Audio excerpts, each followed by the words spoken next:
Postoje faze u životu žene kada se više ne pita kako da uspe, već zašto se osjeća prazno i kada radim sve kako treba. Godinama juriš ciljeve, ispunjavaš očekivanja, dokazuješ da možeš, a onda shvatiš da uspeh koji nema mir nije pobeda. To je samo umor sa lepšom titulom.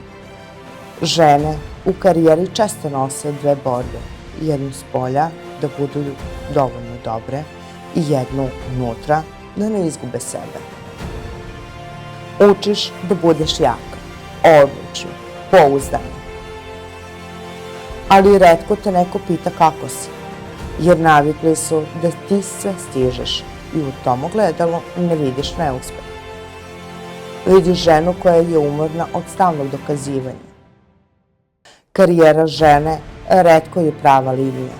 Prekidi, pauze, vraćanja, izbori koje niko ne vidi, odricanje koje se ne pominje.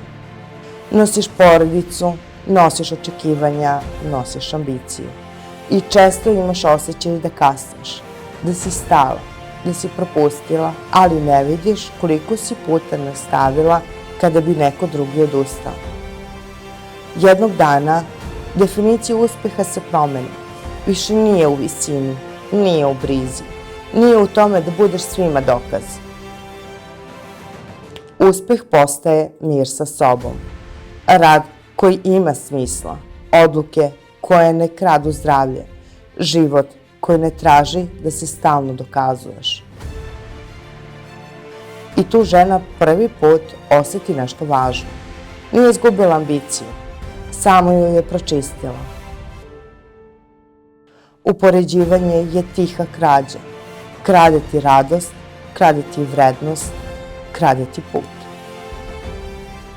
Uvek će postojati neko ko ide brže i neko ko je glasniji, ali ne znaš šta su oni žrtvovali da bi tamo stigli. I shvatiš, tvoj put ne mora da liči ni na čiji.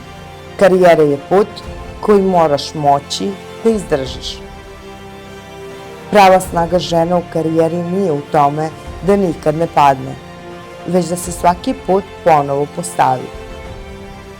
Snaga je u tome da kažeš ne, da izabereš sebe bez griže savesti, da razumeš da tvoja vrednost ne raste sa titulom. Ti si vredna i bez nje. Ako se danas pitaš da li si dovoljno uradila, odgovor nije u poređenju, nije u statistici, nije u tuđim očekivanjima. Odgovor je u pitanju da li živim život koji mogu da nosim bez da izgubim sebe. Jer pravi uspeh žene nije da stigne prva. Pravi uspeh je da stigne cela. Ne odustaj. Tvoja priča tek počinje.